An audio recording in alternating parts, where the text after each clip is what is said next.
You have farm run it.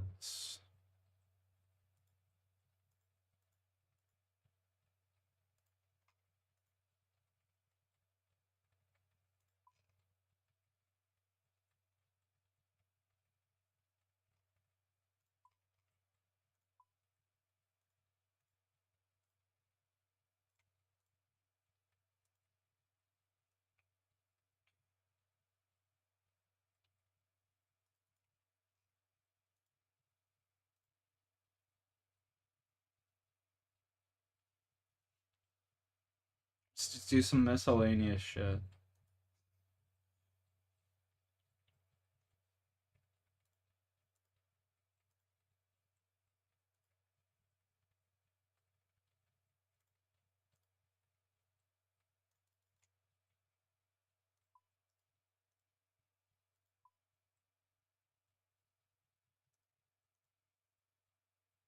Um,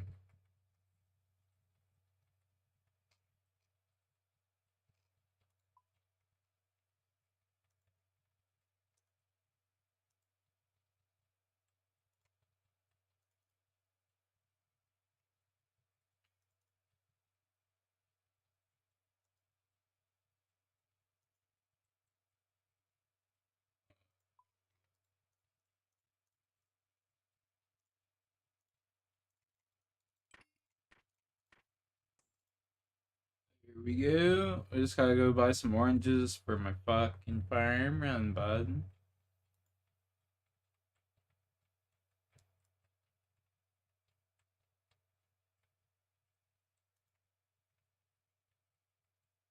New boss. It's new.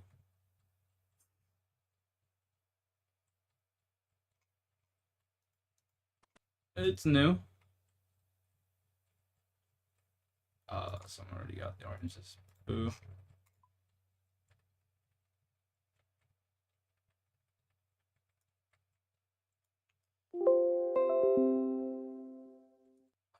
Turn that shit off. 2 oranges, motherfucker. What are you talking about?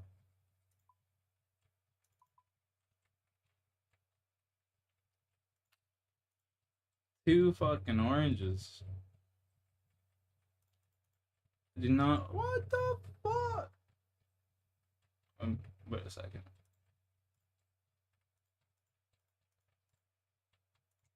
Ain't no way, Jose. This motherfucker has 2? Where was I buying 20? The Grand Trio? Okay, well. Apparently I went to the wrong spot. What was I buying here? Apples. That's what it was. I was buying apples before.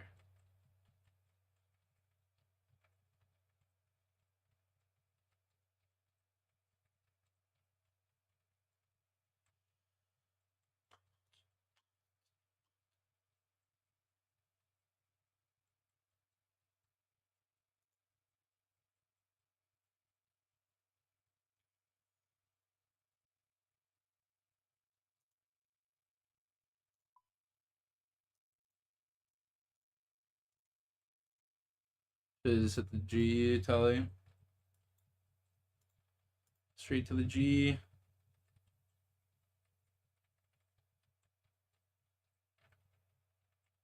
You just refuse to do them? Yeah, might as well do them when you wake up, bud. New boss. Hey, Zeus. What's up, J-Ski? Hey, Zeus can suck my nuts.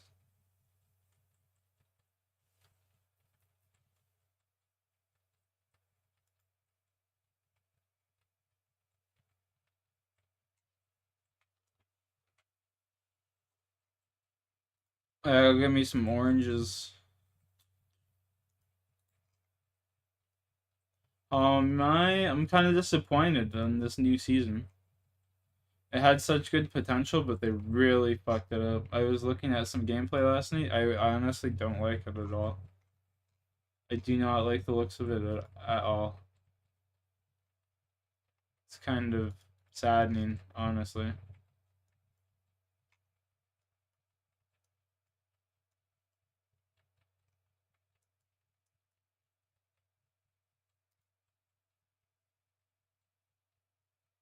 Apex reset your setting.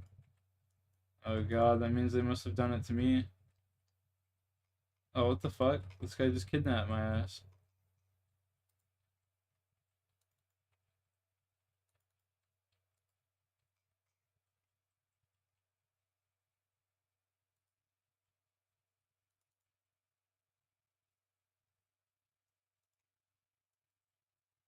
The fuck?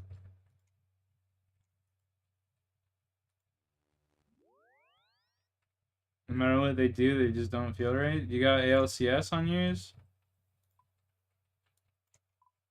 You got ALCS settings? I'll set you up, brother.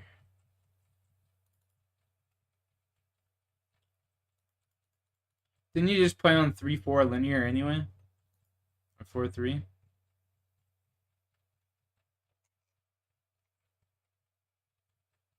You gotta get those farm runs done though, buddy. Herbs and trees are essential for Hespori. The herbits and the treats are quintessential.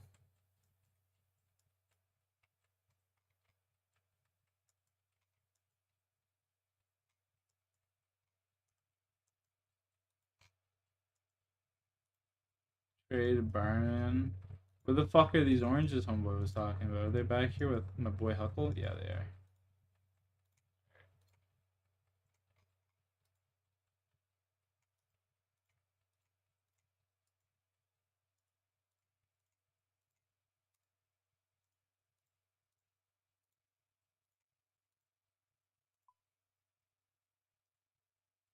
It's different. You don't know how to explain it. I know exactly what you mean. They do it to me all the time, Jay. So I just kind of fucking start throwing shit together. Ended up getting bottomless bucket already. Damn. Lucky. I'm still working on mine. 5 KC deep. We'll go for KC number 6 tonight once it's ready. Time will that be ready at? Done Thursday at 9 o'clock in the morning. So maybe I won't be doing it today. Apparently I'll be doing it tomorrow. How long does it take? 16 hours? That's crazy. That's just flat.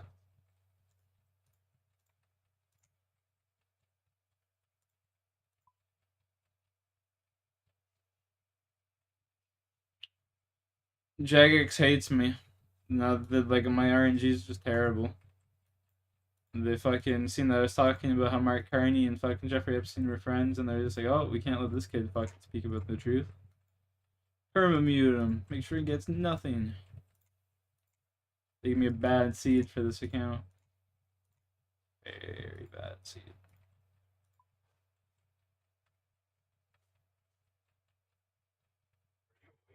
Yeah, I am.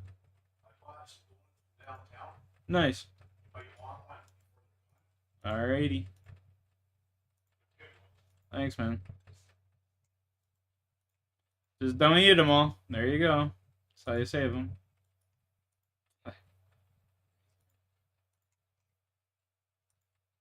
And ranked like 70% placement now? Yeah. That's kind of disgusting.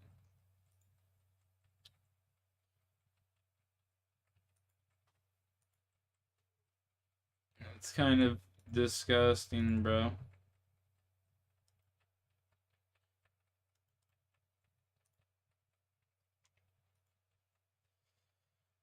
These bitches in.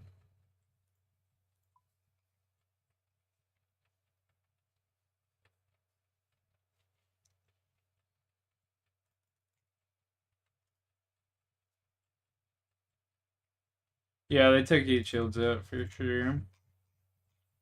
Seen that.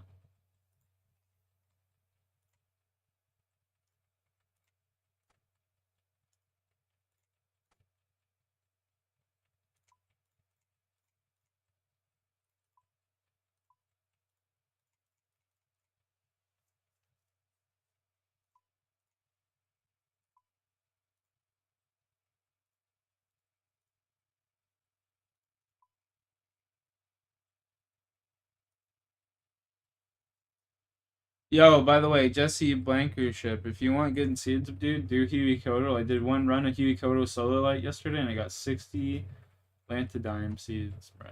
60 of those cocksuckers. It's stupid. I mean, they shouldn't even have heat shields in the fucking game to begin with, to be honest with you. I'm not opposed to that.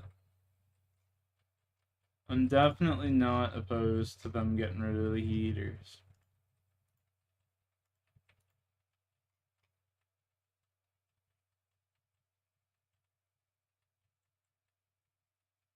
New WoW season started today. Oh no, you make me sick. You make me sick.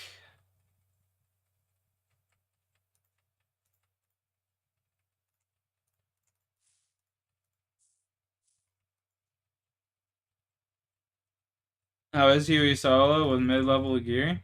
Not even that bad. Not even that bad. Like 15-minute kill. I mean, 15-minute kill, and yesterday I got 20 fucking rune plate skirts and like 60 fucking seeds, and I can't remember what else I got after that, but like bunch of scimitar drops. Like it's good loot. You know what I mean? It's good high elks and shit.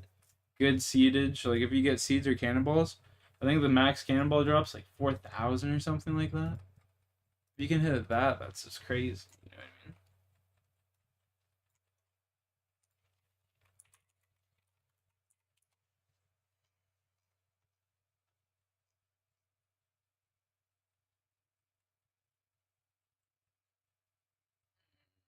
I mean? You get some good Ranar seeds there too. Where is it? It's 1,200. I don't know if it's 12. How can it be 1,200? I think that's a lie. That's definitely a lie because I got way more than 1,200 the other day. This isn't accurate. And last night I literally got 60 fucking seeds. 3 to 60? Oh, okay. That is a 3 to 60 drop. I was gonna say, like, what the fuck? Doesn't even make sense. No, I swear to God, dude, it's such good XP. Such good XP. Well worth it. Well worth.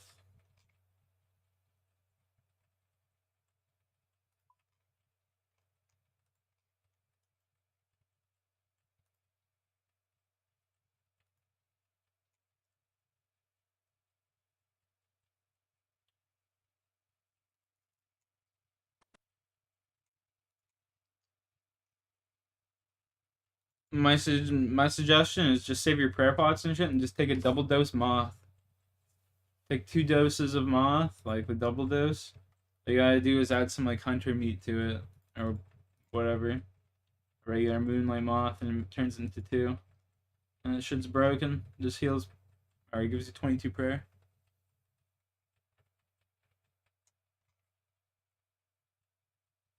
90, 90, 80 now? Damn, that's crazy. That's crazy. When I do the moths, what I AFK is I just do Karam wands at work. I just do the Karamers.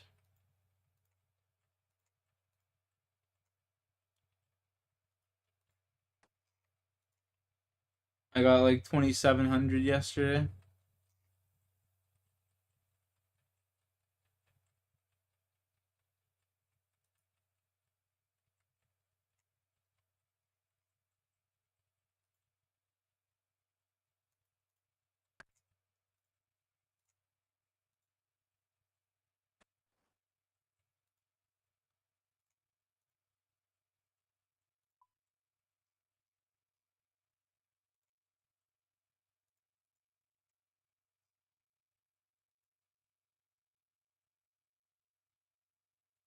Gameplay, I was watching Halliburton. What the hell?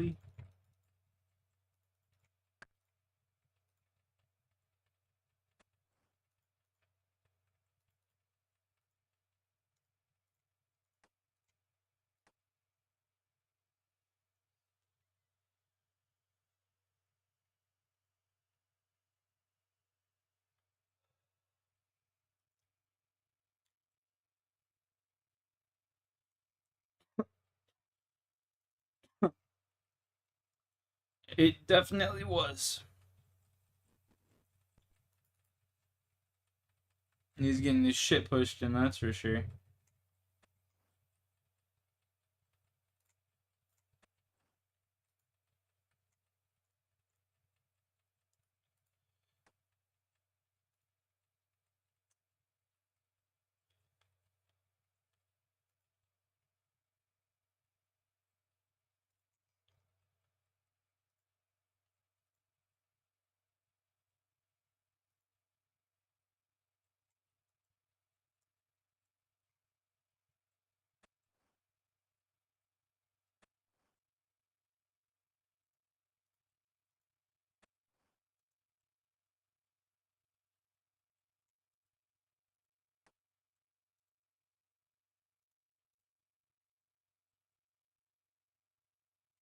Crap, he was getting clapped too. Yeah, I mean, the season's not that good. Lots of like shit that's out of your control, you know? Apparently, Jay, they have these things called mythic weapons in the game now, and you got like a 1% chance of just picking up a mythic weapon off the ground. Something like crazy like that.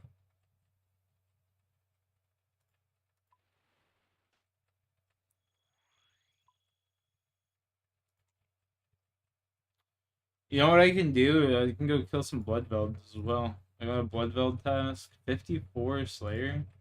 Holy shit. I didn't know it was that high. I need 58. 4 more levels.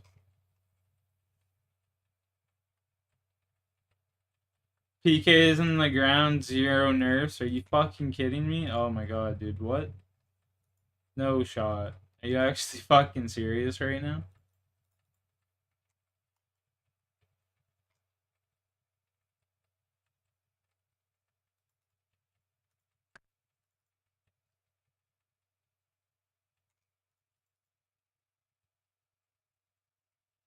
Are you fucking kidding me?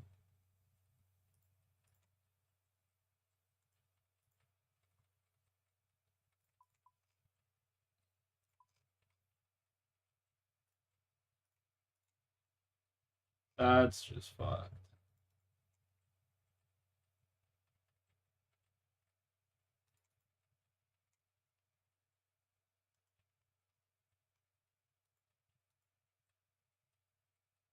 Uh,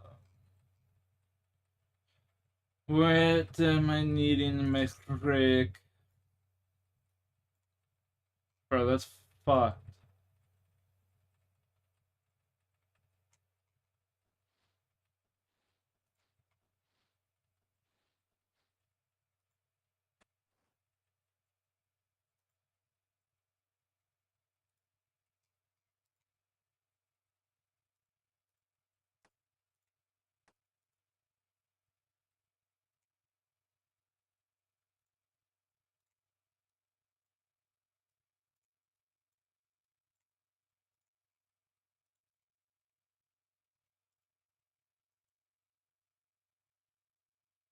Yeah, they removed gold and red helmets. The helmets are just gone from the game, which I'm gonna go on record and say I don't like at all. That was a stupid move.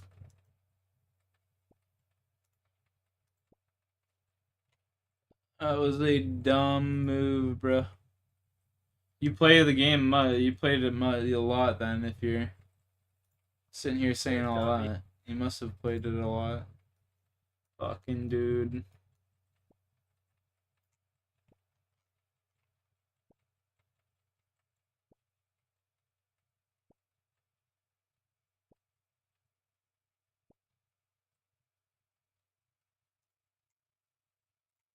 This fucking dude.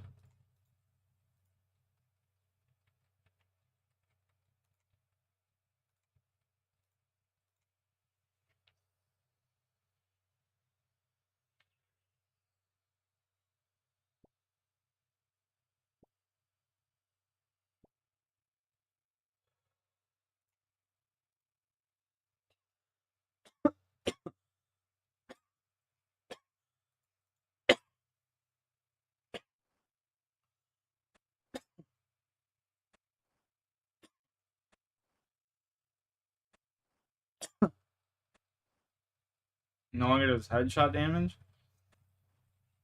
Fuck does that even mean? Doesn't do headshot damage. It's the stupidest shit in the world. The fuck's the point for aiming for the head then? Like, what? Doesn't even make sense.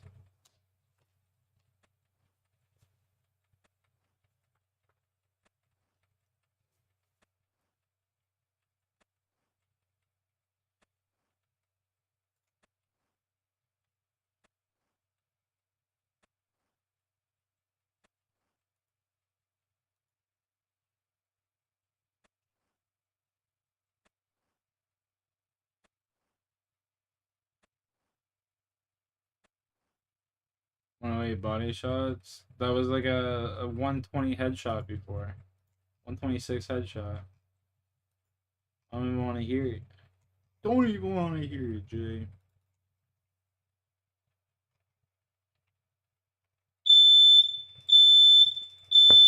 Fuck off.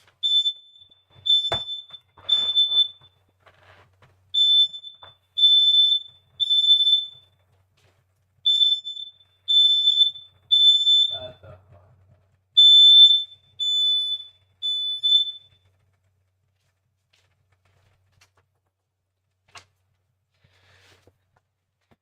Shut the fuck up.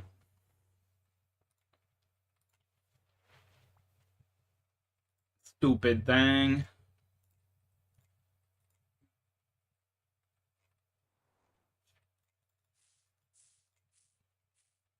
I smoked so much more than that last night and the fucking thing never went off, man. Take one itty bitty little fucking puff today. The whole thing's on fire.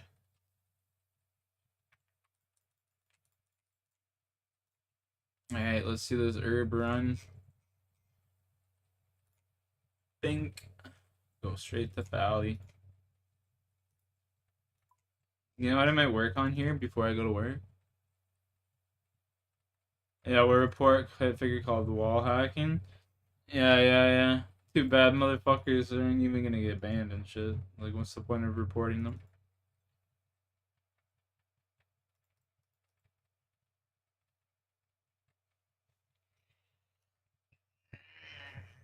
Fuck, man. Usually I'm still sleeping, buddy, for another half an hour. Maybe another hour. Fuck, dude. I'm gonna be tired at work tonight, I'll tell you that.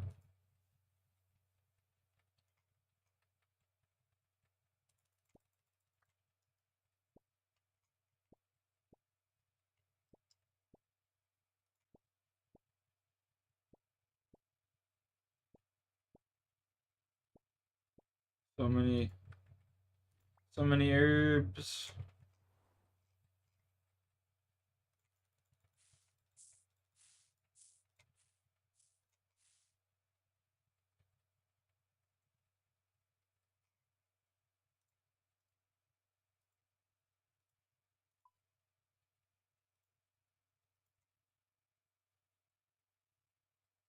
So many herbs.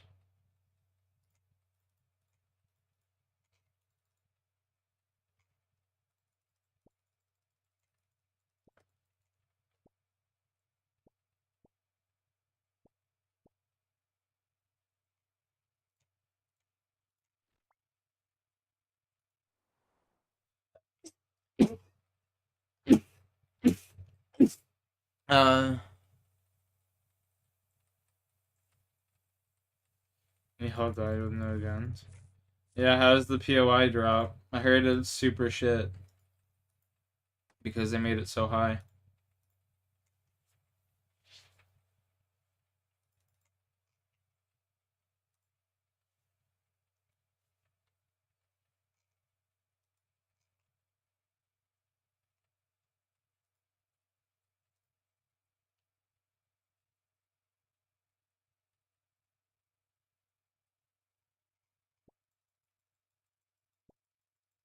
Picks a spot. What do you mean? They literally just give you spots to pick?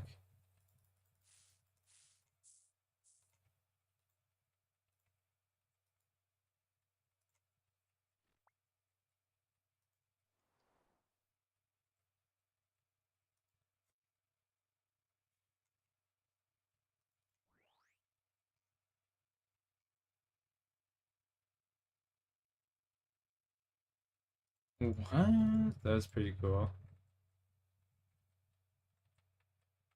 That's pretty cool concept.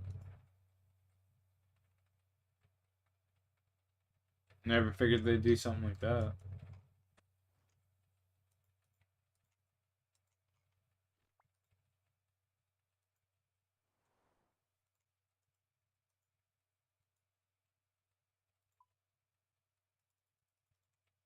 Never figured they'd do something like that.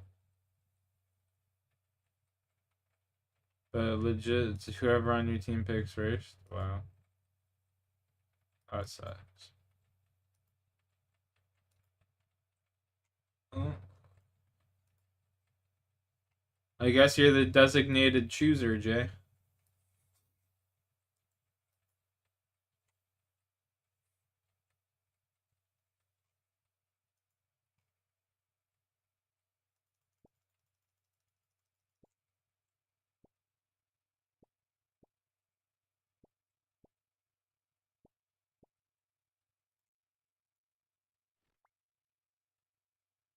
Landing fight night, the rigging, baby.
Give me all the watermelons, dude. Holy.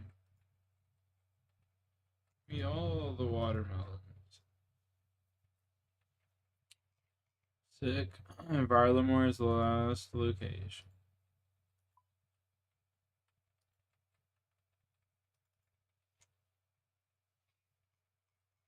That's my seed runs done. Herb run, whatever.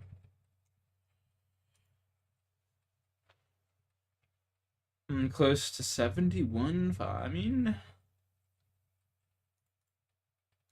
Very nice.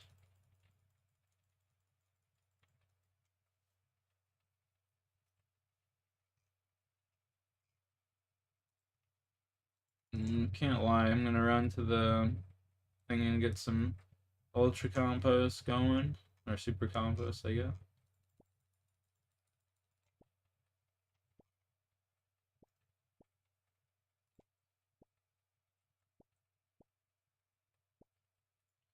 Good number of herbs this time. Let's hope I can replicate that success with the quams.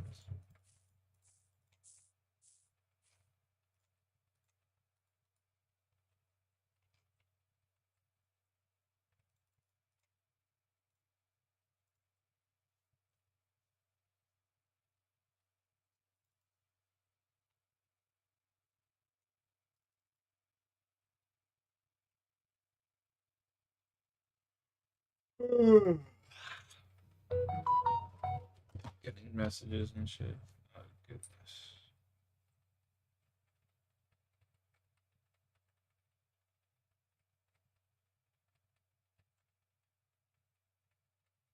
Sick.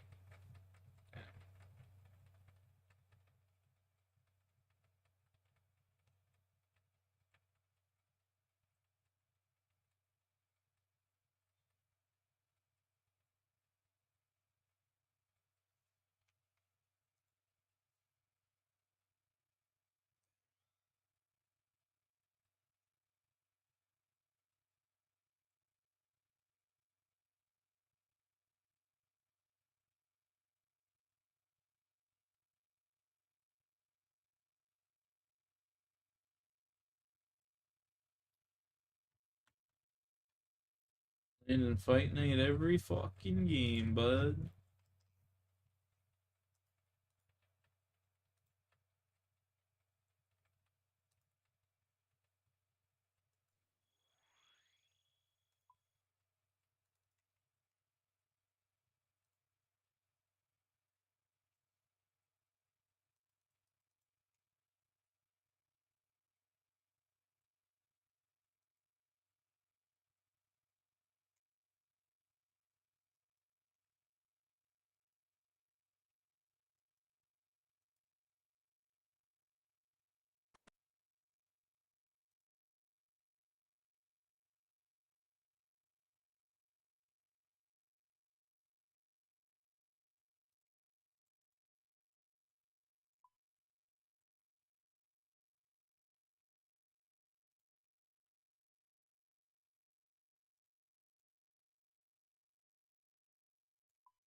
And go over here, throw these in. Do I need pineapples for anything? Pineapples for pie.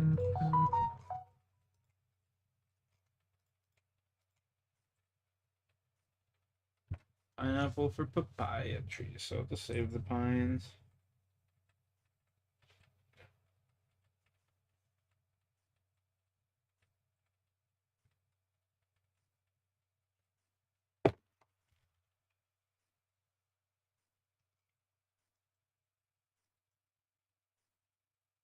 Ready, go. Give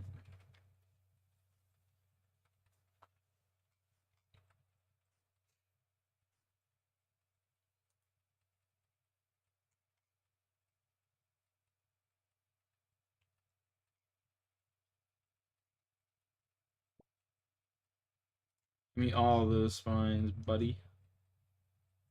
Take them all. Take 'em all.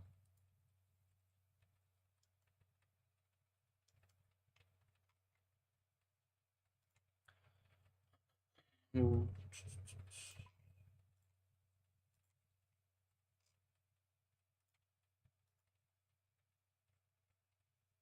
I'll try to keep it short and sweet for you. Alright, let's see what this call is about. Yeah. All right. I'm going to the gym, and these teenagers are fucking bullying me, bro. Like, I don't know what the fuck to do, bro. They will, like, tough. follow me while I'm working out and just, like, make fun of my outfit or, like, my form. I don't know what the fuck I did to these kids, but they got it fucking out for me, dude. And I can't whoop the shit out of them because they're minors.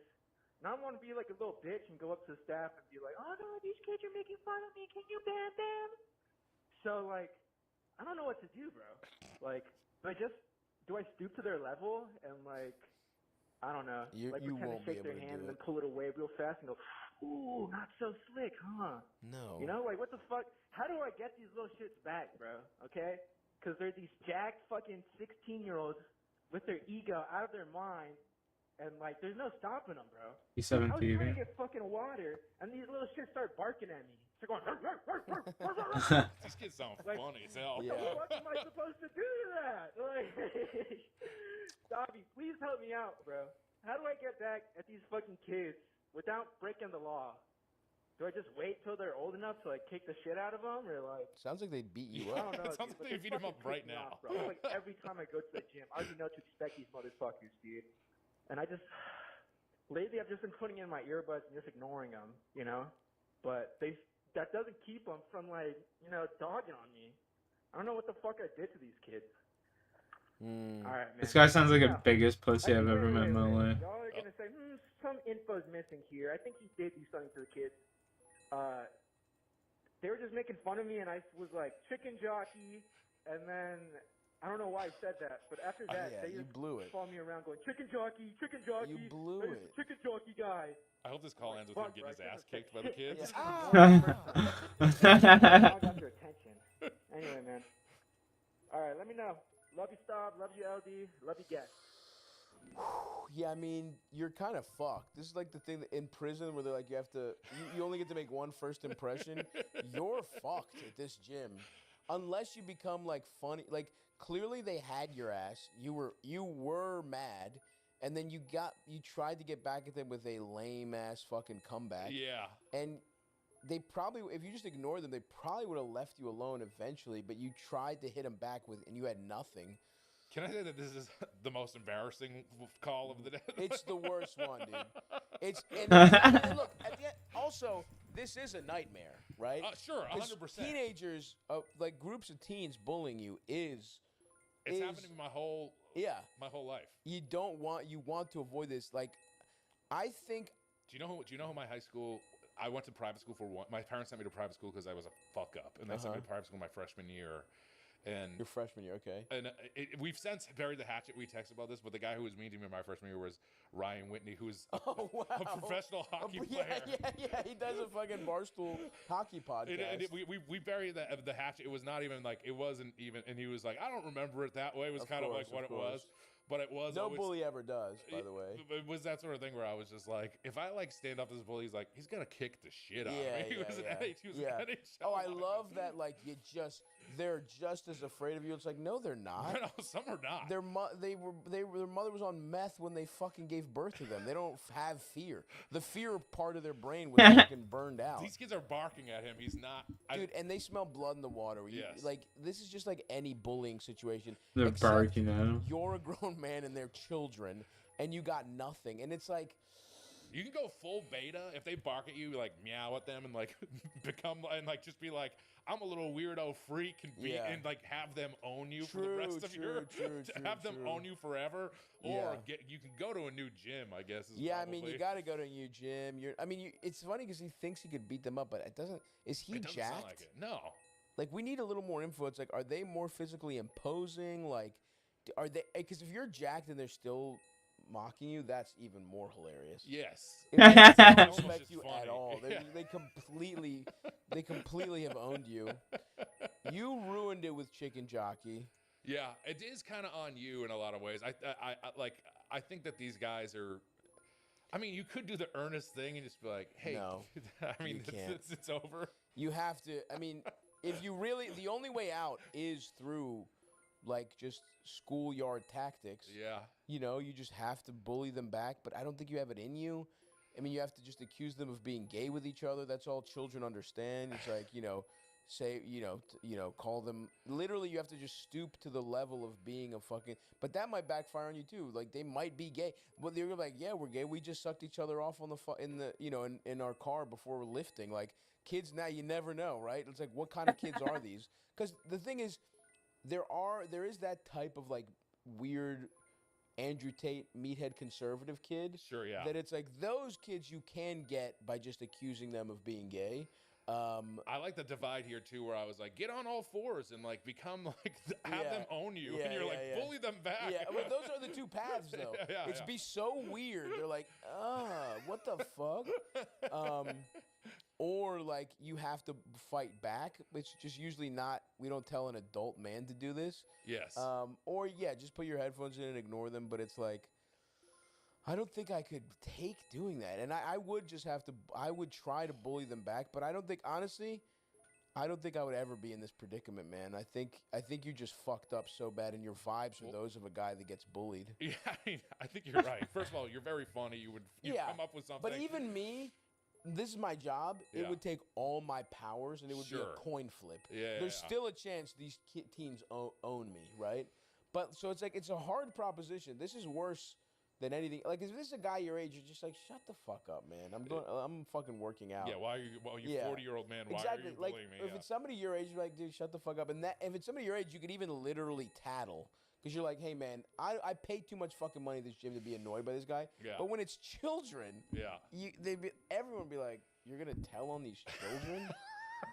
Like, you're just really fucked here, dude. You have to get a new gym. You're a pussy. You're not going to be able to handle it. There's no getting around this. There's just no getting around this. I think you're right. This is like getting bed bugs. It's like you have to just move. When you have teen bullies at your gym, there's no treatment for that other than bully them back. I guess the other thing that maybe will work is if they're trying to be funny and acting like it's not funny. I think that always mattered to me as a teen, but I feel like as No, as a gaggle of teens, it won't work. Because they don't respect you anyway. Like, and in fact, all that matters is it's funny to them. Yeah. You know? Yeah, he's fucked. And the only way is to now, the way you get around this because here's the other thing. They all have they're teens, right? Yeah. They all have insecurities. They all have their own the only way you have to do is to Machiavellianly study these teens. There's one who's the leader that they all kind of secretly hate. Yeah. He has a secret. Like, you have to you have to really, Yeah, follow these kids home. You literally have to, do follow these kids home, detective to see what these kids' hopes and dreams are and, crush them that way. And unless you're willing to do that level of, work into this, you're not going to be able to pull this off. I have an alt. Yeah. Get some foam weights. Like that, say 150 pounds, yes. and just pretend that you're fucking strong as fuck. That you're strong as hell. You're the strongest dude in the world. That is smart. That will maybe scare them, but you're fucked. And Yeah, it sounds like maybe you deserve some of the bullying, so sorry about that. It does sound like you're so worked up about this. Part of the problem is if kids called me fat or whatever, and I was like, we're gonna be like, good one, you fucking pussies, then I'd move on. I don't fucking care. Go fucking, you know what I mean? I would just I would just be like, go fucking do TikTok dances and suck each other off, and then I'd be like, and I would just leave, and then and then what are they gonna do? Fight me? Yeah. You know, you were affected by teenagers mocking you. That's true. And the fact that you care enough to even call in means you're done. Go to a fucking You're done. Go to a new gym. You lost your gym. You because lost of your this. gym to children, man. I do understand being afraid of teens. I understand Totally. that is they are in good shape. They could. I mean, I think they could kick your ass. There's no one more ruthless Yes. than teens in the right situation. That's the meanest. I will never I can make fun of myself because of being in what Boston. you go through I went to Baltimore City Public Schools. That's part of why you learn how to make fun of each. You have to learn how to make fun of someone to survive. To survive, yeah. And you blew it. And sadly. you don't have it. Yeah. Chicken Jockey, what the fuck were you thinking? Yeah. Did you see the movie? Did you? Well, whatever. Yeah. Hit us with one to go out on here, little Mo. And by the way, we didn't plug anything. Please listen to Doughboys, Twisted Metal. This will probably come out. This will probably come out in a month, honestly. So it will be out, actually. Honestly, the finale will probably be close to. It's the finale's the end of August. Cool. So, yeah, Perfect. Yeah, this will come out at some point. I love it. And maybe it'll be early August, but either Peacock. way, go to the Cock. Download the Cock and watch Mike, baby. And of course, listen to Doughboys, which legit has become my favorite podcast. You're a good man. I love fast food as much as you guys. And I really am not kidding where I'm I will do the podcast twice a month. If I lived here and you guys had fallouts, I would be like, I'll do it. We would have you on all the time. Yeah. I mean, you immediately knew exactly. I mean, that's how Nick and I bond. Nick, who is not even really a fat guy much at all anymore. Yeah. But Nick Weiger, my co-host, is we were just both loved fast. Yeah. We genuinely and loved. Just soberly discussing it. And it's the jokes happen by accident, but the point is to actually when we were hanging out in DC. That's my comedy career. Yeah. Jokes happening by accident. But when we were in DC, me, you, and Gabrus were legitimately just talking about other chains. 2 mil cash stack. Oh my god. A true debate. You went and got Ann Pizza on your own. You didn't even have I needed to be a part of the conversation. I love it. Yeah. You're always. Thank you, brother.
We can pinch them and take their bridge. They went all the way to the right. Coming. They close to one. One shot lifeline. Ash on the thing. 40, TP, right side. On high. One more. Took it. I got 1 HP again. Okay, on bridge. All of them left side. Heading. Team right side roof and then team left side Kraber. Yeah, all the left side. Hit the duo or right side? I got Kraber in the head. Can you bubble me? Can you have bubble? Yeah. He's bleeding out really fast. Holy fuck. Kraber's on the right? Left side, left side. Okay. They're fucking nading nothing. He's going down. One left. Oh, okay, I'm getting fucked. Bro. I'm hiding. Yeah, Kraber on left side. Underneath us? In the water. Okay. I'm getting fucked by everywhere. Yeah, I'm using all my ammo actually. I can't shoot anymore. I have heavy, but I'm safe in here, but it's shit. Whipping the idiot shots. Careful, the weapon Mandy. One knocking up, one knocking up. He's got knocked that. oh my god, he's one. Lifetime's one. Heather. Nade second? Okay, below me in the water. Yeah.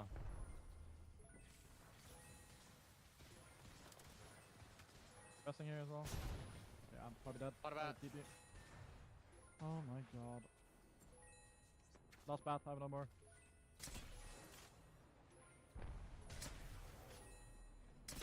One hunter, one guy. Mandy. I need help here. I'm feralting. 40. 108. Syringing. I got 2 bombs. This is what I'm saying when you gotta heal when you can, Jay.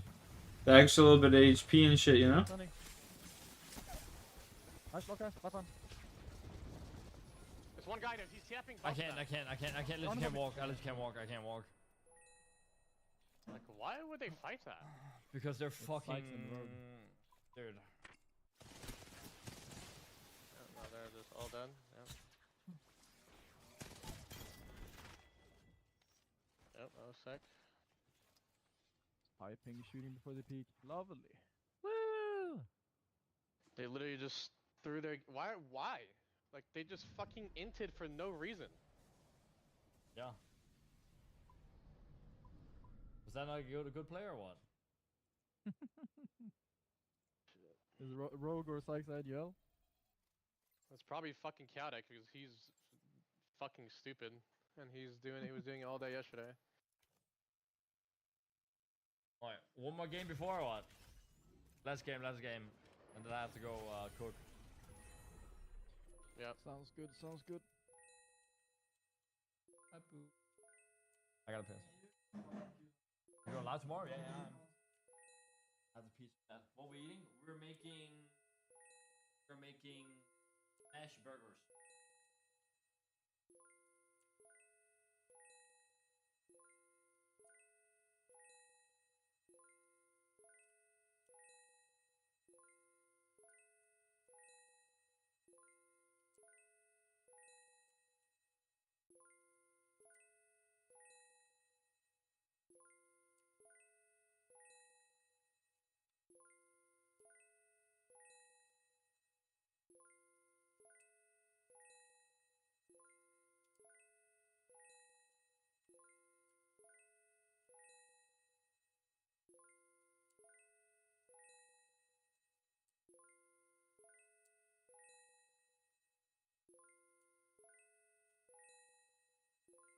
Bang.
Okay, so I'm thinking, what is the easiest way to do this? Because if I call myself on Discord, it's gonna sound like shit.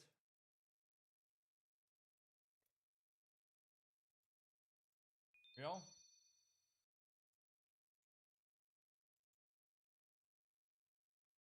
If I call myself on Discord, it's gonna sound bad. But if I end stream and go live on my phone, it's gonna be fine and look better. No?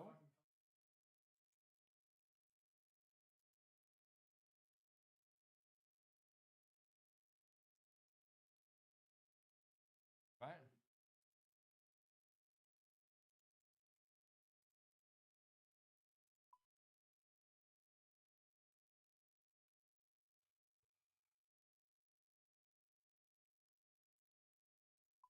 I should get a.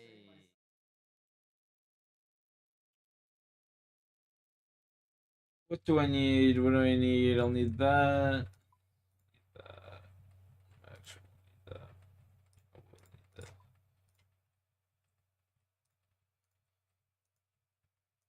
Holy shit, dude. Actually, banger.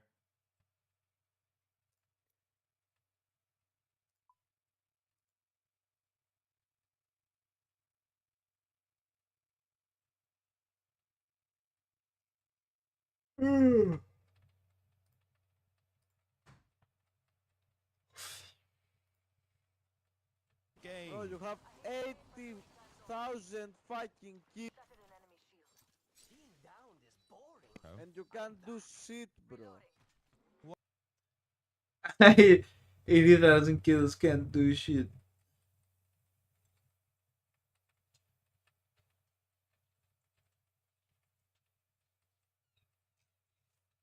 Hi.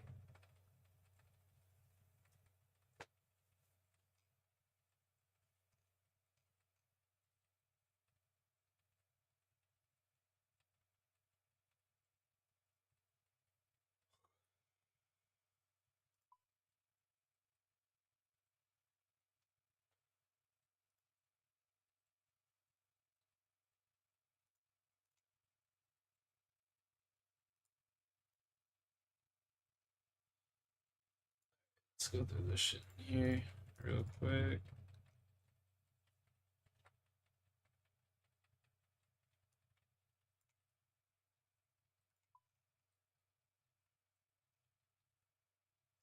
$8,000.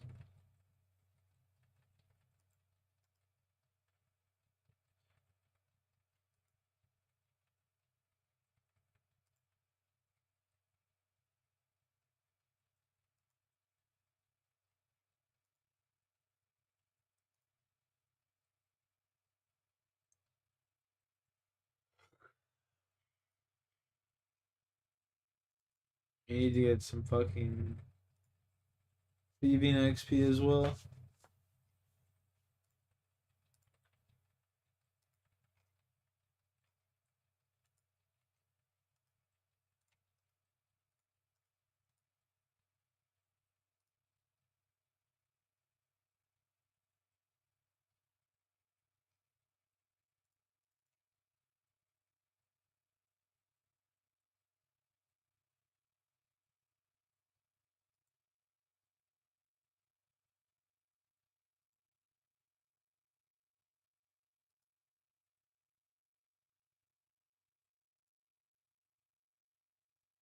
Yo, Long Sigma chilling, bud. Chilling, just doing some miscellaneous things before I have to go to work. Just getting miscellaneous things done, brother. The odd ends here and there, you know.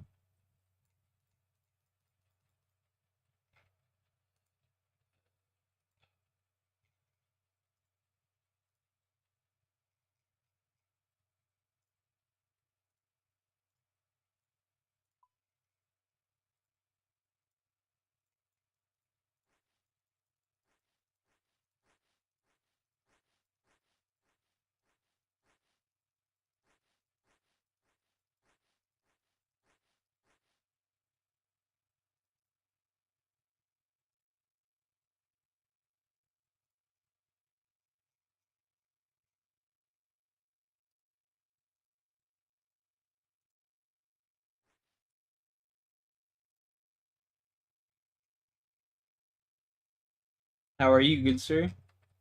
What's new?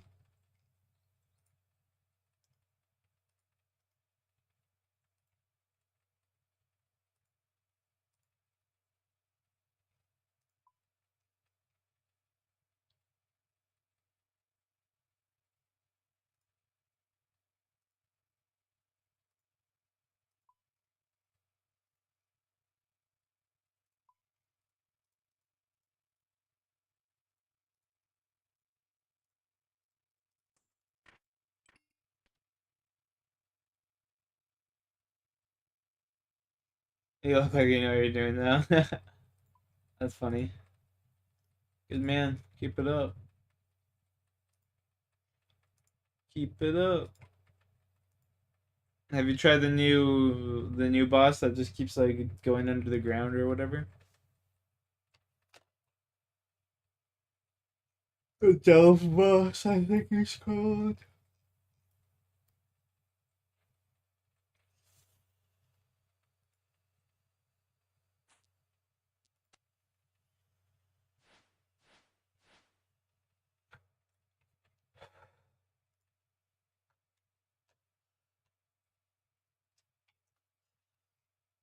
Not really wanting anything, bro. What about the boots? What do you mean, the boots? You want the boots for sure.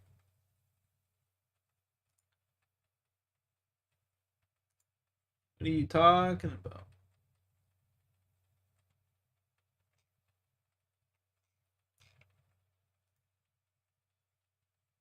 Surely you want the boots.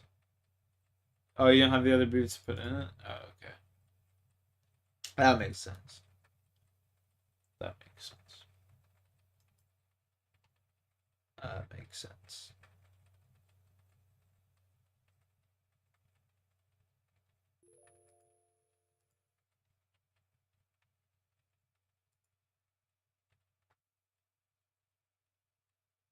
Those things are so overrated. I mean, it's boots, I understand, but best in slot.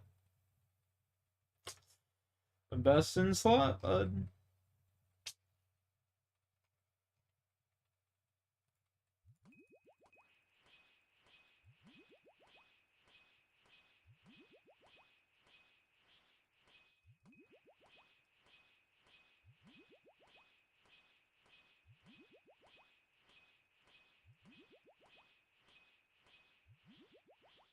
Ooh, a baguette. Oh, I got it. No way.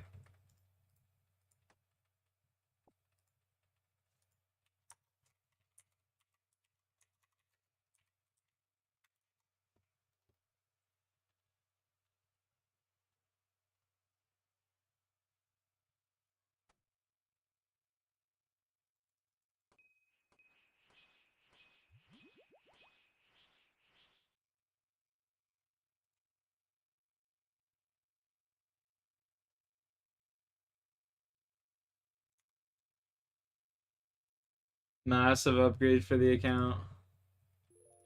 We got some fashion skate, baby. I'm stoked. Today was a good day. My God.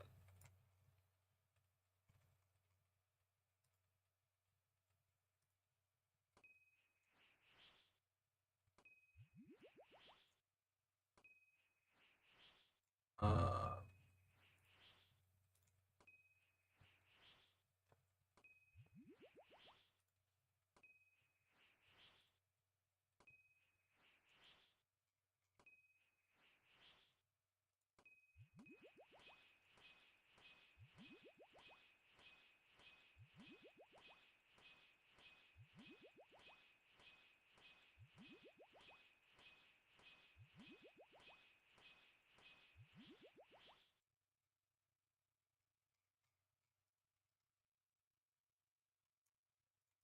bro, I'm so stoked.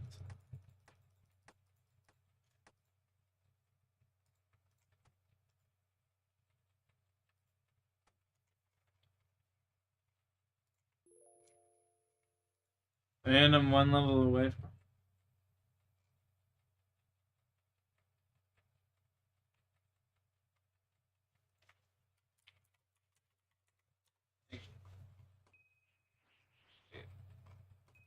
Let's go, baby. Fucking massive.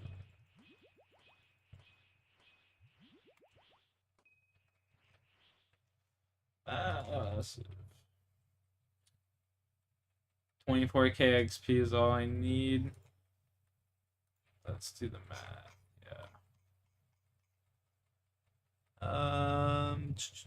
Chaos Altar, Wines. 4,000. Okay. So what we're gonna go do?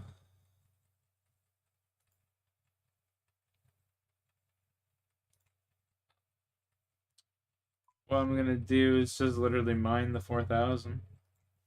Okay. I'm not gonna drop these blessed wines. Not a shot. So I'll just go mine them. Take a while, but how many do I need? 4,100.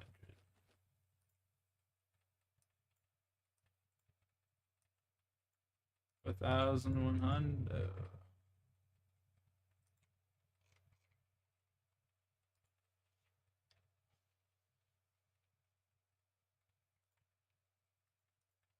Yo, I can't believe I got a baguette, bud. That's huge. That's huge.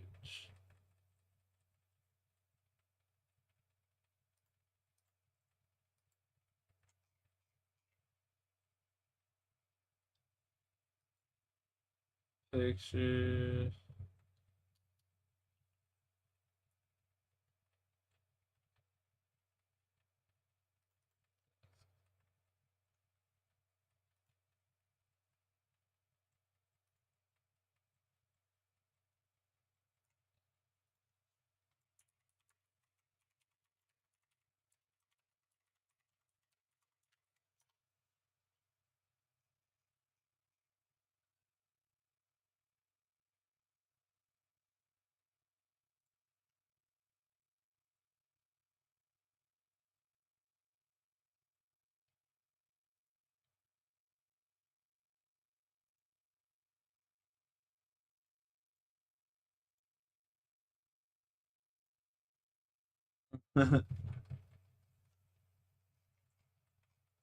Let's go, dude.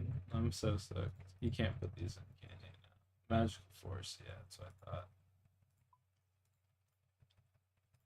Oop, I mean put that in there. Swap that.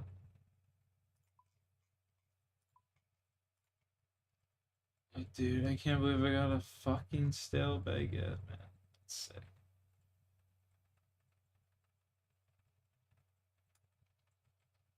Put him up in the top row.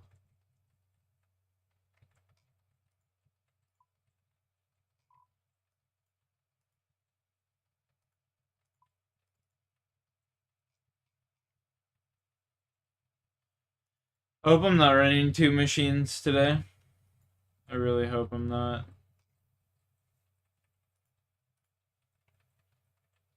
Fuck. I really hope.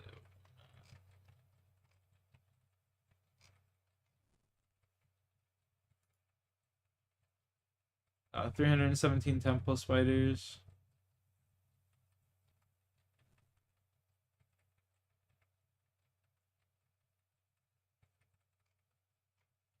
Yeah. 70 Huey Codal kills. We'll do another like 5 tonight.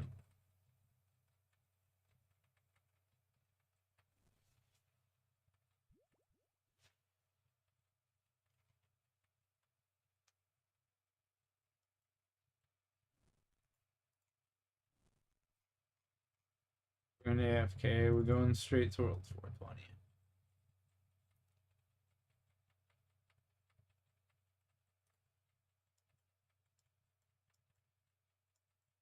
Yep.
Bird Savage, my dog. I'm just chilling.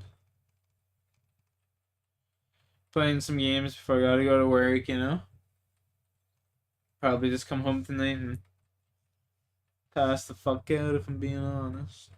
So I figured I'd get one in before I. Yeah, some work today too. Oh shit. That sucks.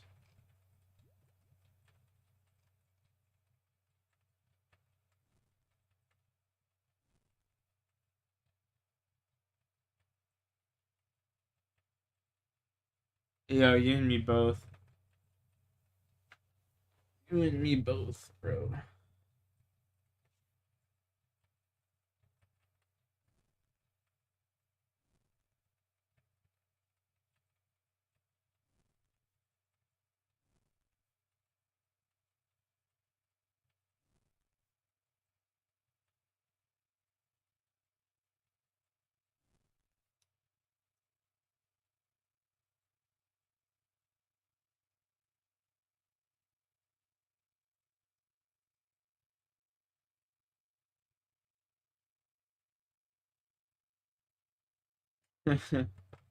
You summed it up beautifully there.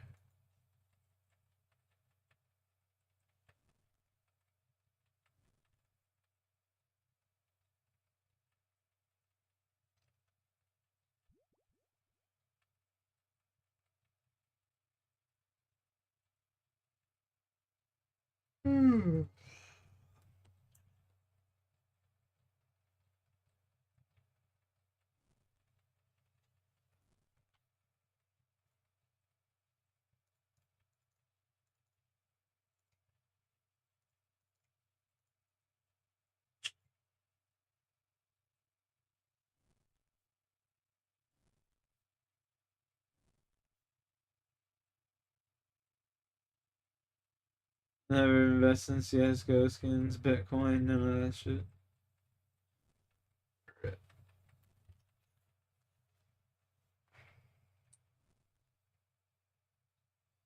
Rip skis. I feel you.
Never invested in CSGO skins. Never invested in anything that's made substantial money other than Ethereum one time. But, dude.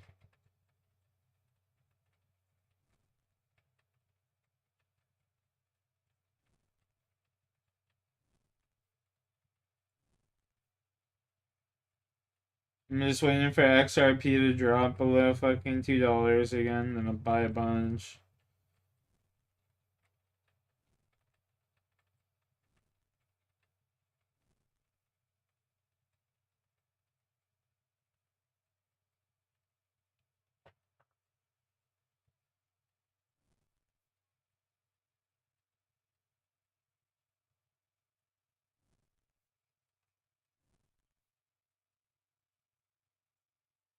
$117.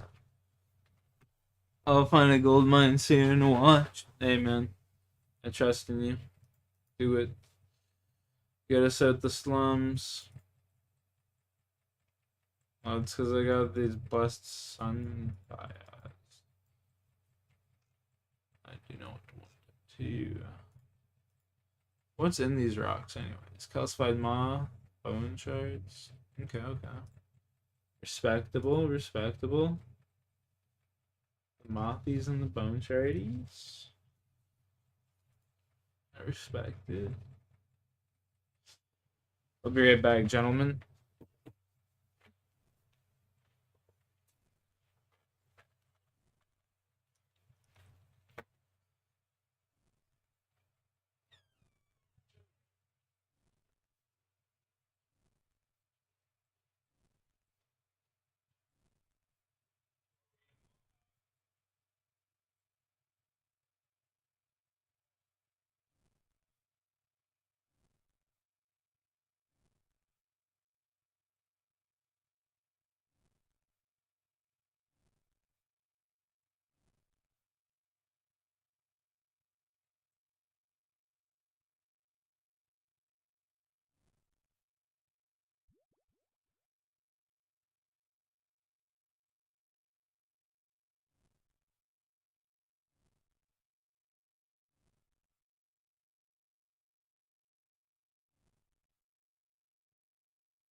Yo, what's up, Golden?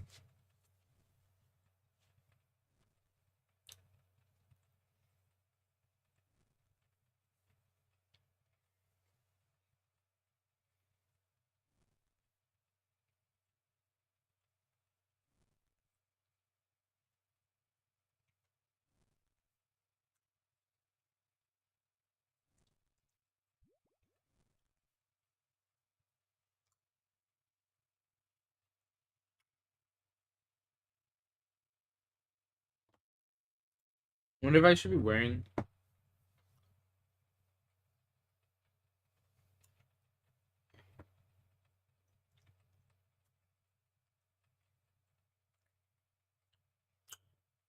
No, they don't enhance it. Damn.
I'm here till I get 4,100 fucking bone shards, boys. And then once I get that, I'll have piety, and then we're heading back to Huey.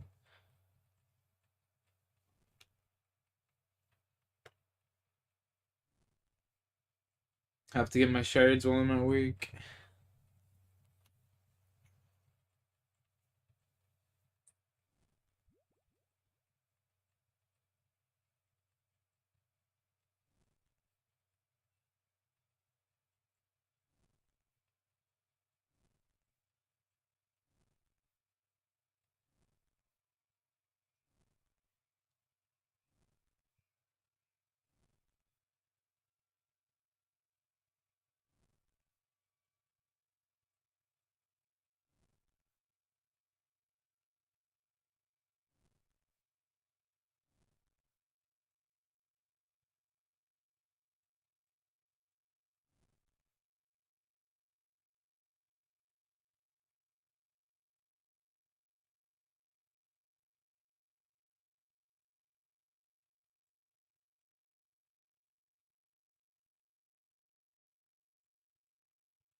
And my boy Jay, I gotta send him that.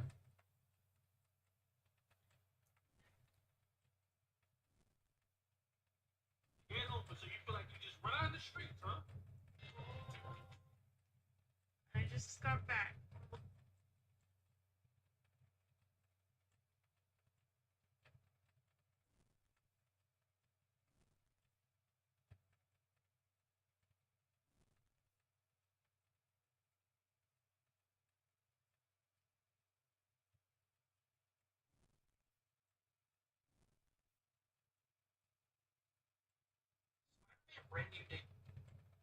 There we go. This is what I'm looking for. AI bots. Figures.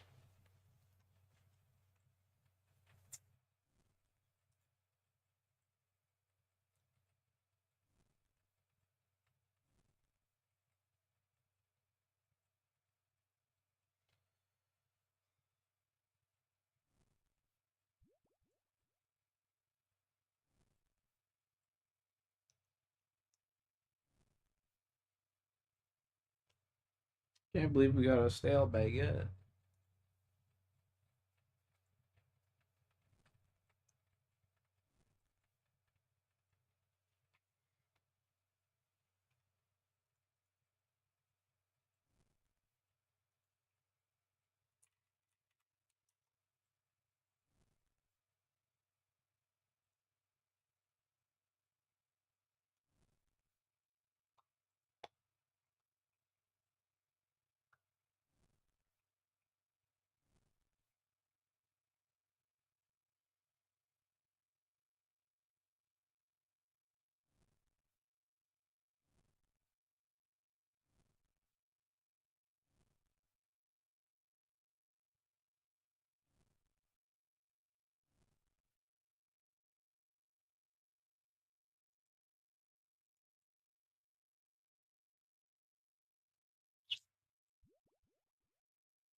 With how chaotic the gaming industry can be nowadays, you start to think you've seen it all. But then, a story comes along that leaves you scratching your head, wondering if you've ever witnessed anything quite like this before. And today we'll be discussing one such story, with a game publicly unlaunching itself and going back into beta. Yes, you heard me right. It was announced that Splitgate 2 from 1047 Games, released on June 6, 2025, would be reverting back to beta as they work to rebuild major parts of the game. This announcement is yet another major setback throughout the bizarre history of Splitgate, and one that has left me baffled at how it all went so wrong. This is the story of Splitgate 2, and this is the story of how not to save a game. For the uninitiated, Splitgate 2 is a sequel to its surprise smash hit predecessor that took the internet by storm in 2021. Splitgate was inspired by the Portal games, with its creator Ian Prew wondering whether the titular gameplay mechanic could work well in other genres. Ian was also a big fan of FPS games, specifically Call of Duty and Halo, so naturally he decided to combine them. Thus, Wormhole Wars was born. As you may expect, the game was extremely simple and basic early on, but the concept was strong. Ian found him and his friends were playing the game for hours, even in this very bare-bones state. As development continued, the game began to resemble more of the final product, receiving some positive press in 2018. Its futuristic arcade shooter gameplay combined with the Portal mechanic was unique, and offered a new layer that had not yet been explored to a genre that can often feel very stagnant. In 2019, the name was thankfully changed to the much better title Splitgate, and was released on Steam Early Access. But it wasn't until 2 years later that things really got going. In 2021, Splitgate entered open beta, which came alongside a console release to PlayStation and Xbox. Soon after this, the game suddenly blew up, becoming a social media phenomenon overnight. It felt like everywhere you looked, people were talking about this new Halo with Portals game. Influencers praised Splitgate, touting it as the next big thing. And just like that, hundreds of thousands of players flooded the servers, excited to try Ian's new take. Except the servers didn't work. Unfortunately, this is where the problems began. 1047 was a tiny indie studio, one that had no real experience or resources to work with. They did not have the infrastructure to handle this many players at one time, leading to constant server crashes, long login queue times, and other various issues. The team simply could not keep up with all of those who wanted to play the game, which is certainly a great problem to have, but it's still a major problem all the same. The good news, though, was that those who could get into the game were loving it. Not only was Splitgate a fresh take on the genre, but it was a fresh take on a genre that had been neglected for far too long. Arena shooters used to be all the rage, with games like Quake and Unreal Tournament dominating the FPS genre. Eventually, Halo and Call of Duty took the mantle and became some of the most played video games in the world. But as the years went on, arena shooters were becoming more of a rarity. Many of the big new multiplayer shooters being released were now battle royales or hero shooters. With both Halo and Call of Duty steadily declining in quality, arena shooter fans were desperate for something to remind them of the good old days. Splitgate's gunplay and map layout offered that to them, while the Portals were able to draw in new age players who expected more added complexities. 1047 Games had pulled off the impossible and launched The a CTF game was so massively much popular fun. game despite their small size. However, CTF in was so today's much fun gaming in that game. industry, that's not enough.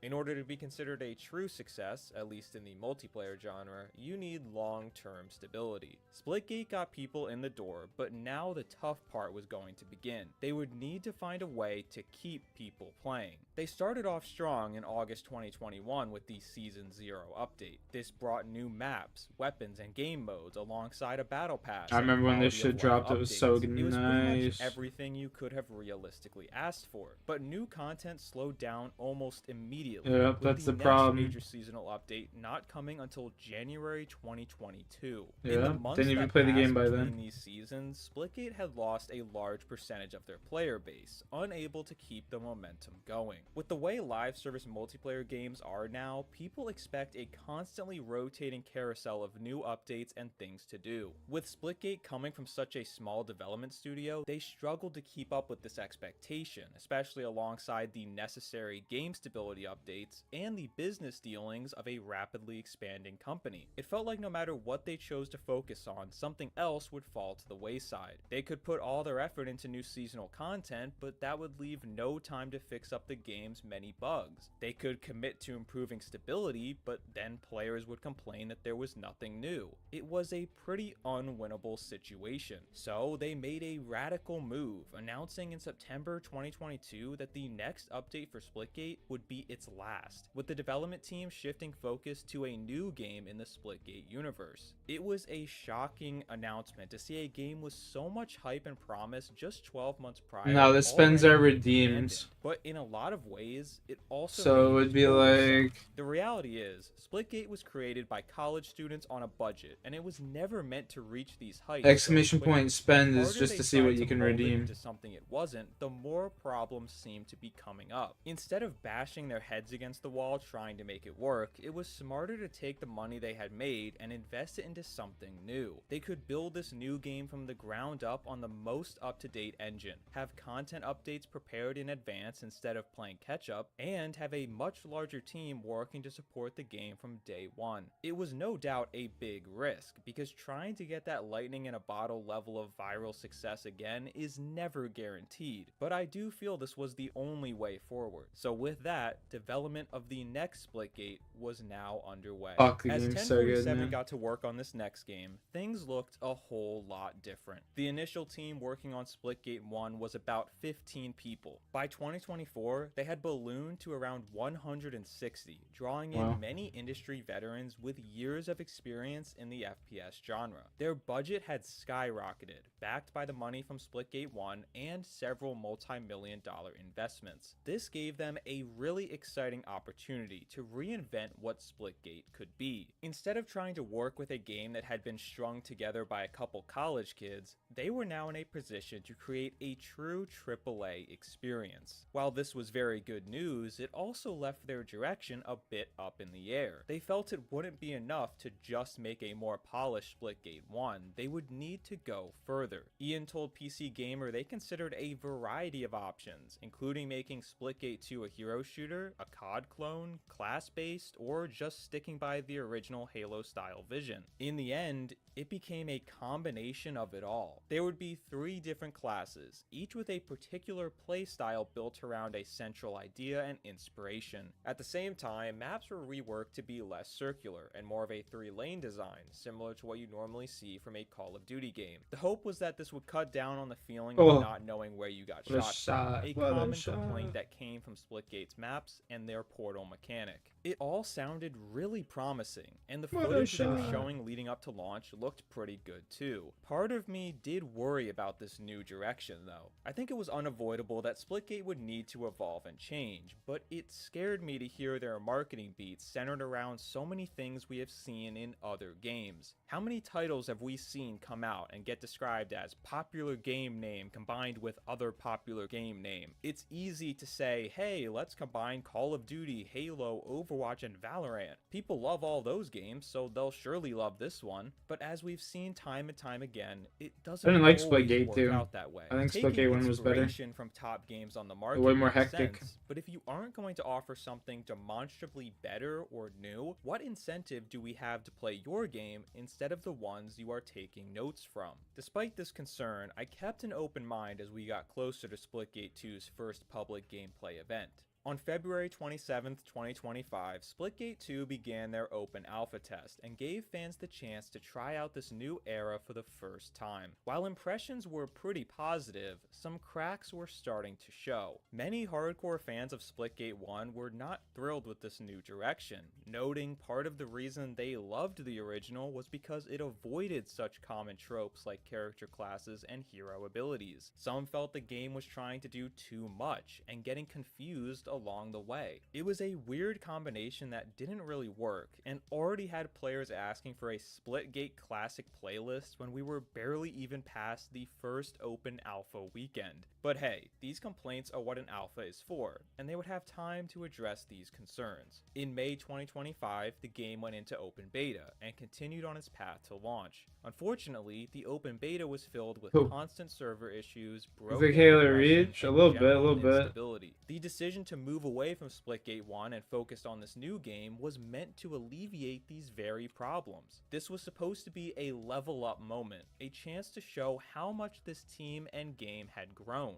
But it was looking more like nothing had changed after all. I know that might not be totally fair to say, especially because it was still in beta, but it's all about perception. And right now, the perception was that we were right back where we started. I don't want to oversell it because fans of Splitgate were still enjoying it for the most part, but the open beta was a big miss in their attempt to attract new players and prove their so-called AAA identity. But there was still another chance. The game had its full launch coming very soon, and it would be coinciding with one of the biggest gaming showcases of the year. A major moment came for Splitgate 2 at Summer Games Fest 2025, with 1047 promising a huge announcement. The community could not wait to hear what was coming, with fans theorizing about the various possibilities. A popular guess was a potential campaign, but the official Splitgate Twitter account told fans to think even bigger. When it was finally Splitgate 2's turn at the show, Ian took the stage and came out swinging. Sporting a Make FPS Great Again hat, he called out Halo, Call of Duty, and EA. He laid out his vision for how Splitgate 2 was going to take things to the next level and be everything that FPS games no longer were. How were they going to do this? How were they going to save the FPS genre and give you what those big bad bigger is microtransactions with a battle royale mode? That's hilarious. Now enjoy this trailer with Imagine Dragons background That's hilarious. music. Please clap. Needless to say, this showing at Summer Games Fest didn't go over very well for a myriad of reasons. Part of it was for the hat and its political ties, but in order to avoid a comment war, let's not even get into that. Because regardless of your own personal political leanings, an overused MAGA parody joke is not even close to the biggest problem here. Let's remove the presidential association and focus on the actual words themselves. Make FPS great again. It's a bold statement, one that promises to take us back to our favorite gaming memories. The worldwide hype of Halo 3's launch, or the countless hours spent playing prime Call of Duty games on Xbox Live. That is what the audience envisions when you tell us you're going to make FPS great again. Instead, such you a gave good us game. Yet another battle royale, which I would argue is the very antithesis of what Splitgate was ever supposed to be. Splitgate was meant to be a return to the old school arena shooter genre, a style that once seemed lost to time. And the big irony here is that battle royales are the very thing that pushed arena shooters to the curb. Ever since PUBG and Fortnite took over the world, every company has been chasing that high, making battle royales their primary focus. This obsession has led to less arena shooters being made, and even the ones we do have feeling like an afterthought. For example, Ian called out Titanfall by name, claiming he wishes we could get Titanfall 3, which is a very relatable sentiment. But one of the big reasons why we don't have Titanfall 3 is because Respawn found more success with Apex Legends, the Battle Royale spin-off that would go on to supersede the entire series. To claim you are trying to make FPS great again, and then follow down the very same path that many would argue tanked the whole genre in the first place is just embarrassing.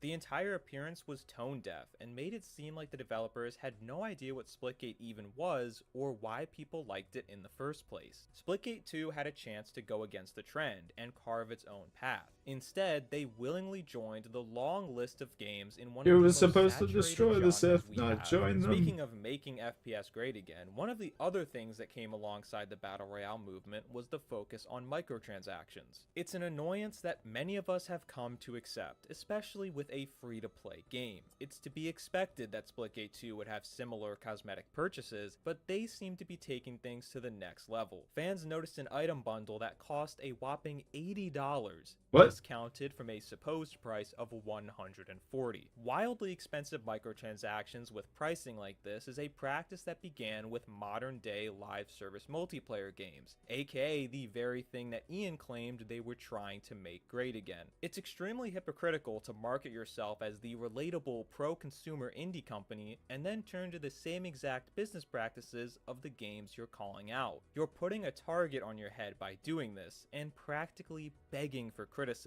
And boy, the criticism sure did come. Most of it was centered around the hat, yes, but a lot of it was also genuine disappointment in their announcement, trailer, and current state of the game. Ian put out a video on Twitter addressing the situation, explaining the hat was not meant to be a political statement, but rather a way to draw attention to themselves during a very crowded showcase. And while he stood by it for that intended purpose, he also saw how divided it made the community, and for that reason chose to apologize. Regardless of how you feel about the hat, it's undeniable that it caused division, anger, and toxicity to surround Splitgate 2. You don't want those kinds of words hovering around your game and community, especially when you are trying to draw in new players and win people back after failing to support Splitgate 1. Ian's strategy of drawing more attention to the game worked, but it quickly became clear Splitgate 2 was not ready for the limelight. Instead of impressing people, it put a magnifying glass on all of its biggest flaws. Ian put out another Twitter video addressing the concerns about the game itself, stating many microtransaction prices would be reduced. Those who had purchased at the higher price point would get a refund. Meanwhile, he assured fans that the Battle Royale mode was not going to hinder their arena identity. He used the word additive,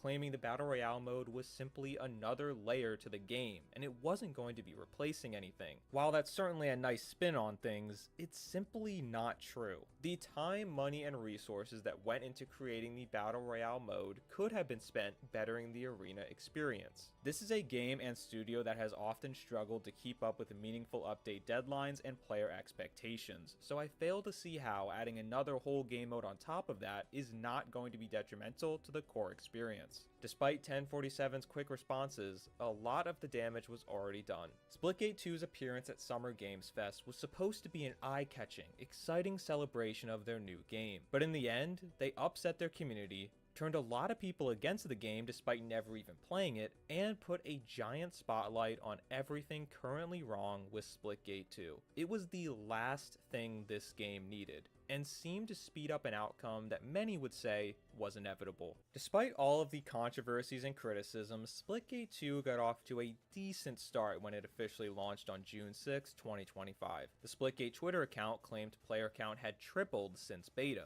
but at no point did Splitgate 2 seem to have the same cultural impact as the first. No one was really talking about it other than those who had been paid to do so. You've probably seen the story going around that 1047 spent around $400,000 sponsoring streamers to play the game. And yeah, I totally believe that number. They had many of the top streamers on Twitch playing this game for multiple streams. Those kinds of hours do not come cheap. Many are dunking on this and saying the money should have been used to improve the game instead. I don't know if it's a super fair criticism because that money was most likely part of their already predetermined marketing budget. It's not like they were directly taking funds away from development, but I do think it's fair to say this was a wasted endeavor. It's obvious they were trying to recreate what happened with Splitgate 1, where all of the influencers talked about how great it was and got everyone to give it a try. But the thing is, that phenomenon happened naturally. Influencers were recommending Splitgate because they actually enjoyed it, not because they were paid to do so. And the problem is, even if the streamer in question genuinely does like Splitgate 2, the second you see that hashtag ad in the title, their opinion is kind of invalidated. It doesn't matter how much money you spend, you cannot manufacture virality. It just comes across as fake and disingenuous. It felt to me like they gave Splitgate 2 no real chance to thrive on its own or garner a legitimate following. They immediately paid off. How they cut the clip off because Buddy just got shot. All of the impressions seem hollow. When combined with Splitgate 2's questionable identity of its own or lack thereof, everything around the game just felt super artificial. Despite their many desperate attempts to reclaim the internet's attention, Splitgate 2 very quickly began to bleed players. G Infinity Esports reported the game had lost 96% of its players just 1 month after its official launch. Splitgate 2 had failed, and for the second time, 1047 would have to make an incredibly tough call. On July 22nd, 2025, it was announced that Splitgate 2 would essentially be unreleased and pushed back into beta as they address the many concerns and problems. The statement claims the game will be back in beta until early next year, with their main focuses being progression, monetization, and classic game modes. An unfortunate side effect is that the original Splitgate will now be shut down to save money on server costs and hopefully keep as many jobs as possible within 1047. The pessimist in me could argue the shutdown of Splitgate 1 is actually meant to force stubborn fans to make the switch, but I'll give them the benefit of the doubt. Either way, it's a devastating announcement for the Splitgate community, one that feels like they need to start all over again. Splitgate 2 was supposed to be the answer, the final culmination of Splitgate's initial potential, but now it feels like the community missed out on years of potential Splitgate 1 updates just to end up right back in the same situation all over again. Now, so far, the games I've covered in this series have all had definitive endings, but when it comes to Splitgate 2, the story is not yet finished, with another relaunch coming soon. However, I felt comfortable making this video now because based on what we've seen so far, I'm pretty confident saying this story is not going to have a happy ending. Throughout life, you only get given so many chances. There is only so much goodwill you can burn before people grow tired of you. And in the gaming industry, this holds true as well. There are so many games being released every single day, fighting for our attention and money. Most games only get one chance to make a good first impression, and if they fail to do so, they fade into obscurity. A select few games are lucky and get a second chance at life, and they're able to make the most of it. But for Splitgate 2 and 1047 games, this will be their third chance. And actually, it's more like their fourth if you count the 2019 early access release of Splitgate 1. At what point does it come time to accept that this just isn't working? You've tried updating the engine. I don't know, I mean, modern gameplay mechanics. They fucked up making the Battle Royale.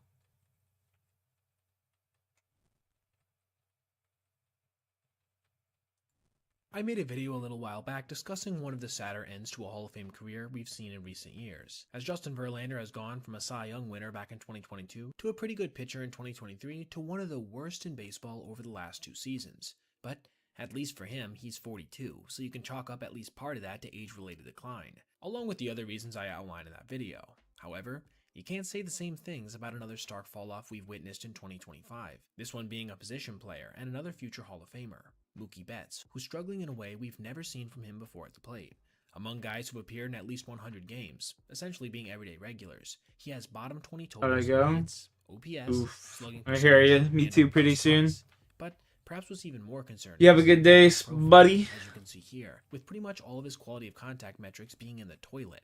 For a little reference, this is what they looked like during his MVP runner-up season, and even last year, when his numbers were down a bit, but still in far above average territory. It's almost like a completely different hitter.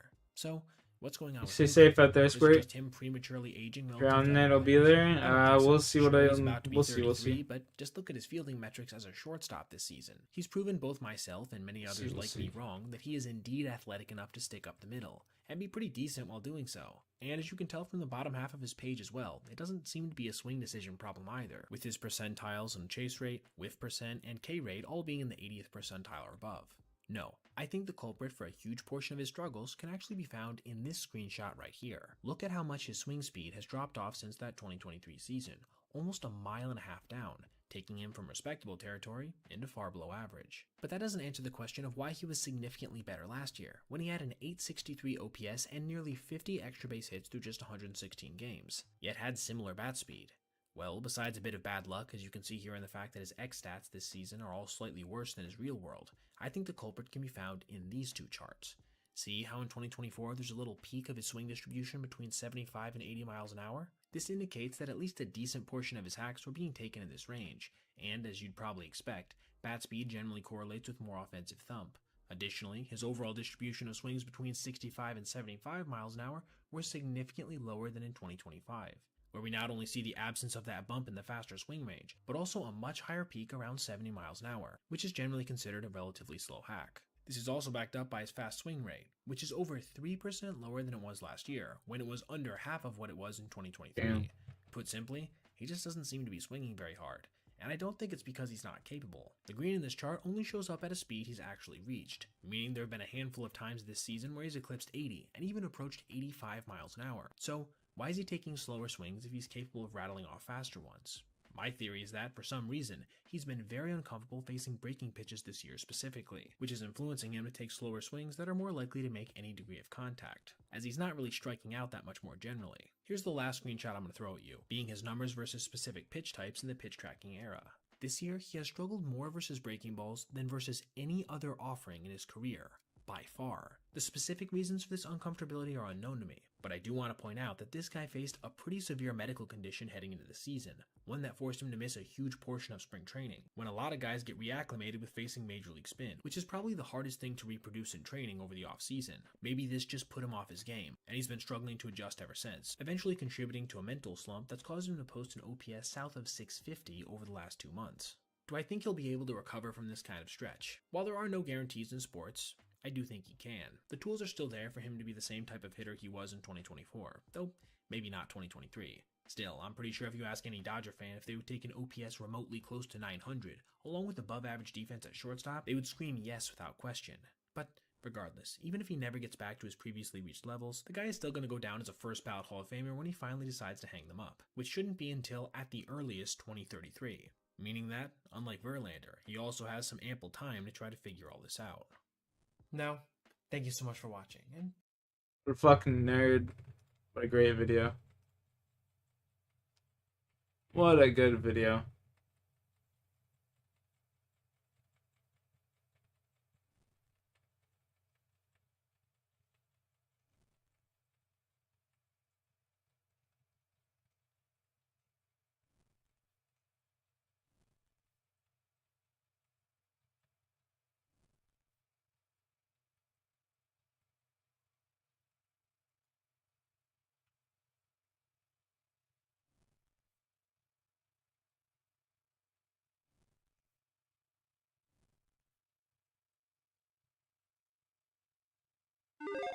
Hey, maybe you're just looking to get caught up. Things slip through the cracks in the gaming news world. So today, we're just rounding up 20 cool new games that have been announced. Not all of them have release dates, those are subject to change, but these are definitely some things maybe to look forward to. We got a really diverse lineup of games here.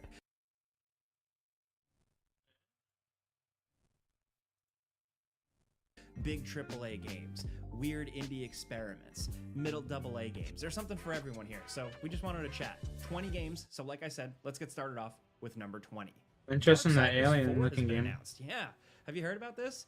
This is pretty sweet. Unfortunately, not really a lot of information other than a pretty vague teaser trailer that just teases the original character returning, War, which I think is very cool. Maybe it's going to be a return to form for the series, we don't know, but it's been quite some time since Darksiders 3, which I don't think was the best game in the series, but this may be a return to form. A lot of people are kind of guessing that from what the trailer implies. It's Gunfire Games, the people behind the franchise, and that's good. The series feels like it's in good hands at this point. Like I said, no release date yet. At the time of recording this video, it was just announced, but a Steam page is live, so it is definitely real. But as of right now, we're just going to keep looking forward to this one because this series just has so much potential. Despite there being ups and downs, it's just got, you know, typically really fun game design, cool characters, great art direction, and it's just an old-fashioned video game. Next over at number 19, we have Clive Barker's Hellraiser Revival. This is actually from the studio behind Warhammer 40k, Space Marine 2, Saber Interactive. And to be honest, they've had a lot of hits recently. So for them to take on this classic horror franchise, that's pretty sweet. It also doesn't seem like they're half-assing it. This is a first-person survival horror adventure that looks like it's got all the elements of Hellraiser. Of course, the mysterious cube, Pinhead himself, tons of gore, pain, and pleasure. All those elements here are on full display, so we're excited to see how this goes. If they can keep all of those cool, iconic horror elements, but also just make a genuinely good first-person survival horror game, this could be one to watch.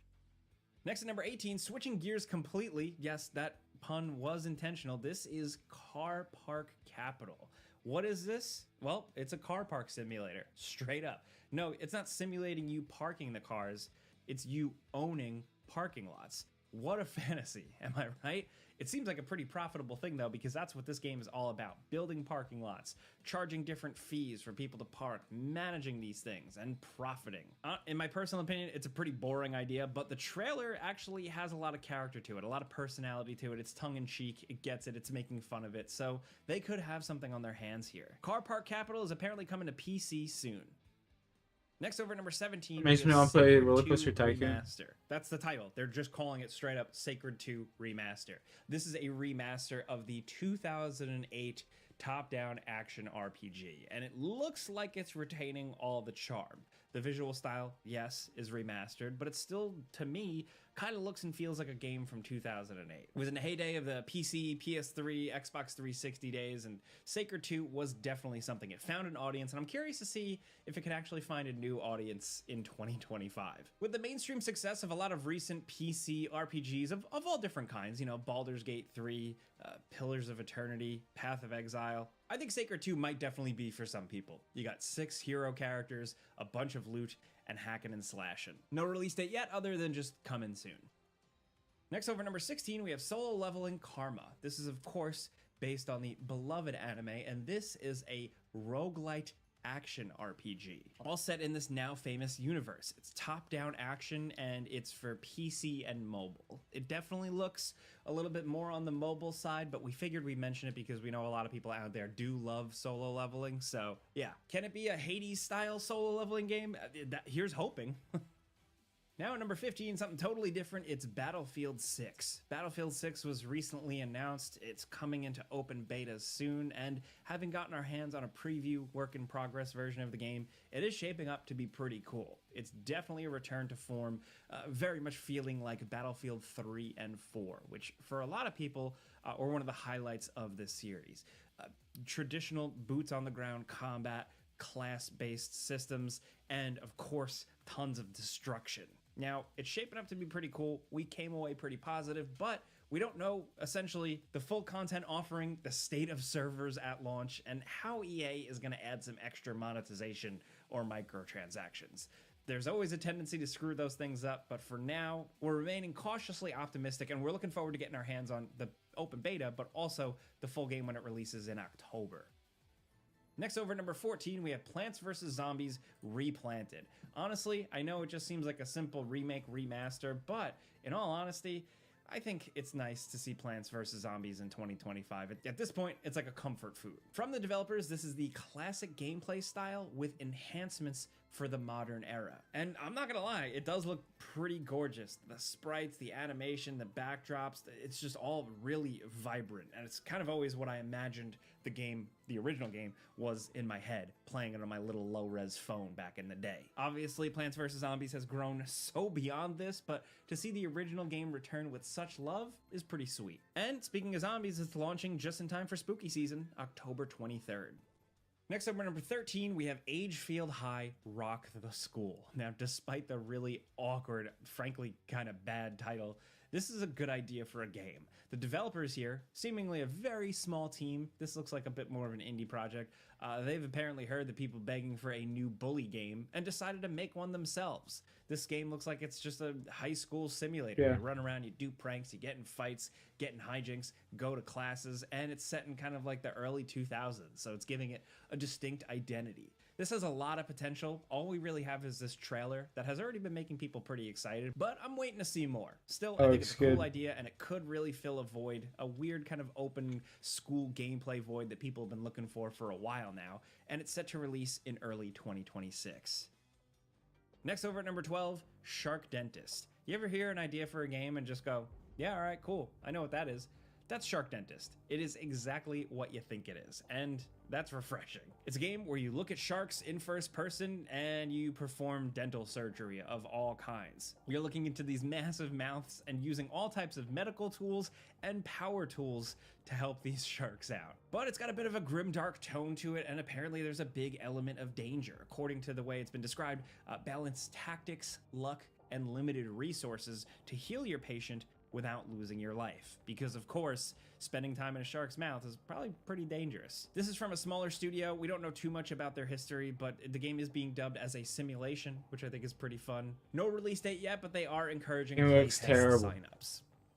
Next, over at number 11, we have SpongeBob SquarePants Titans of the Tide. With the resurgence of popularity with SpongeBob, with the re-release of Battle for Bikini Bottom, now they're giving us a whole new title, a platforming adventure featuring SpongeBob and Patrick, and you're going to be able to swap between them on the fly and combine abilities and just combat and platform through this pretty compelling world. It's essentially King Neptune versus Flying Dutchman, and you're caught in the middle of it. You know, as someone who watched SpongeBob for many years, just looking at this, you know, the reveal and everything, it actually looks like some unique adventuring for SpongeBob and Patrick. And I think this far along, for it to feel that way, is pretty impressive. No looks like an alright game, but this could be some good, you know, clean, simple, family-friendly fun.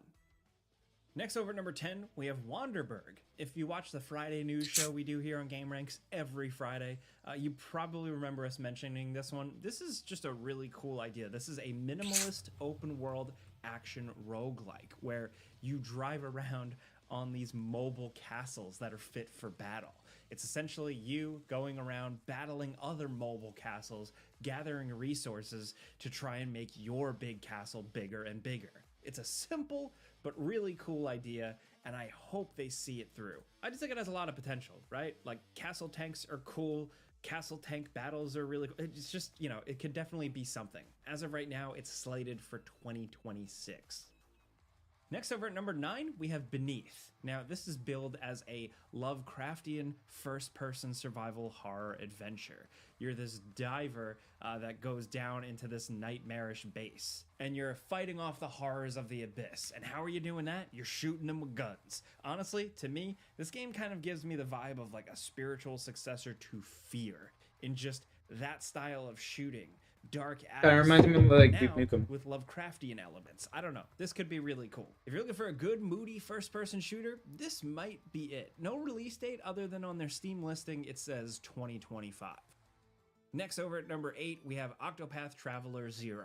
This is a new Octopath Traveler game, and it's you creating a character and setting out after your town burns down. And not only are you out there adventuring, doing Octopath Traveler style RPG stuff with a charming party, but you're also building a town. And I love that. I think JRPG town building is an incredibly underrated feature, and when games nail it, out of here pretty soon. Perfect. So for Octopath Traveler to take that on, right? Like with that art style, that vibe. I'm just trying to get 70 prayer. I need 4,100 bone shards. I got what? In December. 1500. 7, Once Upon a Katamari. It's been a long time since we've gotten a new full-on Katamari game. And what are you up to today, buddy? This looks awesome. It looks like Katamari. Pretty much what you'd expect. You'll roll around, you run stuff over, you get bigger. But in new settings, and new features, new story, and a lot more customization, as well as a new multiplayer mode. If you've seen the trailer for this and you think, Hunting? Oh, fuck Hunting. You should definitely check I'm out done with that the shit for a while. Katamari Damacy just to kind of get built up for this one, because man, these games, I know they look weird on the surface, but like they are weird, but they're also incredibly fun to play. So I'm really hoping Once Upon a Katamari continues that when it releases October 24th. Next, over at number 6, we have Alien Rogue Incursion. What was once slated as just an alien-themed VR game now is a full-on first-person alien game. It's not quite Alien Isolation. It looks like they're doing something a little bit different, but it looks like it could potentially be pretty cool. You're an ex-colonial marine too, so like you can kick some ass in this game. I'm expecting, from what we've seen, it does look pretty faithful, at least to the source material, the tech, the dark atmosphere, the scary elements, all that. And look, I say that because we actually haven't played it, but it's been available in VR on PC, PSVR 2, MetaQuest. But now this new version of it, where everybody can play it, is releasing in September. And we're pretty excited to see how it is, finally. Next, over at number 5, we have Into the Unwell. This one kind of flew under the radar back at Summer Games Fest. A lot of other things were announced, and people didn't really mention this one, but I think it's really cool. This is a third-person action roguelike game that you can play with up to 2 friends. But this reminds me of the Cuphead game. Cartoony style. I absolutely love what they got going on here with this. The combat, the style, the visual effects on screen, and the sense of humor. Obviously, it's based on old cartoons, which is something I absolutely love. But with that, it's kind of also giving me Conker's Bad Fur Day vibes. But I think with like the main cartoon character trying to drag himself out of a bad situation, this has also just got like a unique, charming hook to it. Apparently, like Steam is going to have a closed beta, and I'm looking forward to signing up to that. Next, over at number 4, we have Fate Keeper. Man, if you didn't catch this trailer that released recently, this game looks absolutely sick. This is a first-person fantasy RPG with just some really, really good visuals. Along with that, it looks like it's got some good, crunchy first-person combat. This isn't just like an Oblivion or Skyrim swinging your sword at stuff. Here, the combat looks really reactive. Not only that, it's also just Unreal Engine 5 as hell. I mean, look at this thing visually. This looks good. The game's gonna have like puzzles, actual. Oh, dude, this game looks so good. Story, and honestly, that's what people want. But it's all in a Oh, dude, what is this game called? Handcrafted world. Of course, is this just going to be all visuals? Is it going to be all glitz and no actual substance? We don't know for sure, but we're looking forward to getting our hands on it to really check it out. Apparently, it's coming to early access on PC this winter. Now down at number 3, if you Dude, thought that game Pal looks so World was good. a good spin on Pokemon, it took that formula and ran with it. Well, it looks like we're getting more games like that with this, Tamer Town. Check this out. This is like a Pokemon-style town builder. So if you've ever dreamed of building like a Pallet Town or Cerulean City or whatever, this could be it. It's got like intuitive town building mechanics, but also Pokemon elements. You're going to be able to build a stadium and battle different creatures that are, of course, legally distinct from Pokemon. Apparently, these creatures that are dubbed Mokatons help you build the city, and it's all strategy. So I love city builders, and I'll welcome any new creative spin on that style of game. With a dash of Pokemon, it could be a match made in heaven, as long as Nintendo doesn't come and sue them. As of right now, it's apparently coming in 2027. Now down at number 2, we're getting even more creative with Frostliner. This is a post-apocalyptic train strategy game made by a very small team, and essentially you're commanding this train, going around trying to get more survivors and resources, and fighting off the harsh elements and maybe some other stuff. If you've played Frostpunk and you're like, man, I wish this was just a train and not a city, this might be your game. If you watched movies like Snowpiercer and you were like, man, I wish this was a game, well, this also might be for you. I think this is just like a match made in video game heaven, and I'm excited to see how far they take it. Managing your train, managing your resources, dropping things, building things as you go, I just think this is really cool. As of right now, apparently it's releasing in 2026 for PC.